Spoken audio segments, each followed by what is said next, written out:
you ever been standing somewhere and you start feeling tightness somewhere, maybe in your back, your feet, some neck, shoulders?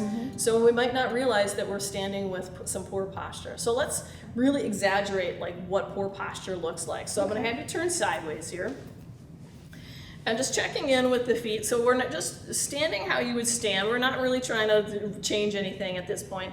I do want you to, however, to like really start to lock that knee. So you're gonna, we're just gonna push into that knee, trying to push it back. A lot of people start to lock their knees, thinking that by locking my knees, I've created some stability in the lower body. And the pelvis is just going to be wherever it's going to be, but we really want to think about the shoulders. Shoulders, what tends to happen is we roll those shoulders forward because, think about it, you're holding on to something in front of you, a device of some kind. Yeah. And the neck's going to be really projecting, the chin is going to be really projecting forward, making this little turtle head, and suddenly we've got some tightness that might be forming at the back of the neck. And the whole body is just, the chest is starting to collapse, that tailbone might just be a little rounded under, and we're just slamming those knees back. So how are you feeling in this posture? Not comfortable, kind of like a schleppy schlumper.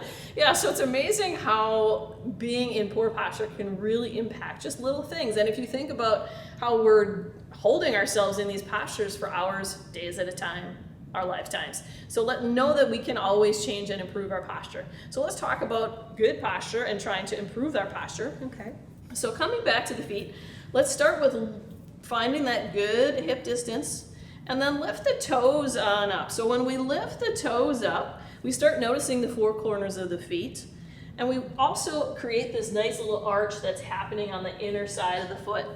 Drop the toes on down, but maintain that gripping arch, that little dome that we want to have, and suddenly that changes a little bit of what's happening with the knee. So now the knee is actually in a better position. It's in a softer position. It's not locked.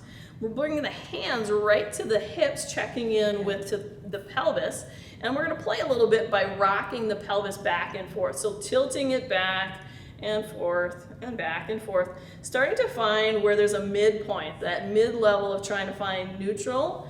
So it might not be your natural though. It might not be natural to your body to actually find that neutral position.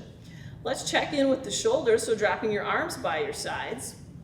We'll roll the shoulders back just a little bit, so we're just gonna roll those shoulders back, creating a little bit of engagement here, but reconnecting to the belly. So let's bring a hand to the belly, and I want you to laugh for me. So can you feel your muscles in your stomach there? So in that abdominal region. Yeah, just from that. So we want to start to learn how to engage those muscles. So with just a little bit of awareness there, maintaining that little tightness into the belly, a little tone. Shoulders are good. Ear's gonna come back just a tiny bit to realign it over the shoulder. Chin might tuck just a little bit more. And then let's bring some energy from the earth. So elongating the spine, we're gonna lift up, pushing down into the floor, maintaining the dome of the feet. Belly's firm, hips are good, shoulders looking great. And feel how your head's just feeling so much taller. It's almost as though it's floating off of the body, which is great. How are you feeling now? A lot stronger. A lot stronger. So definitely this is a better place that you could stand.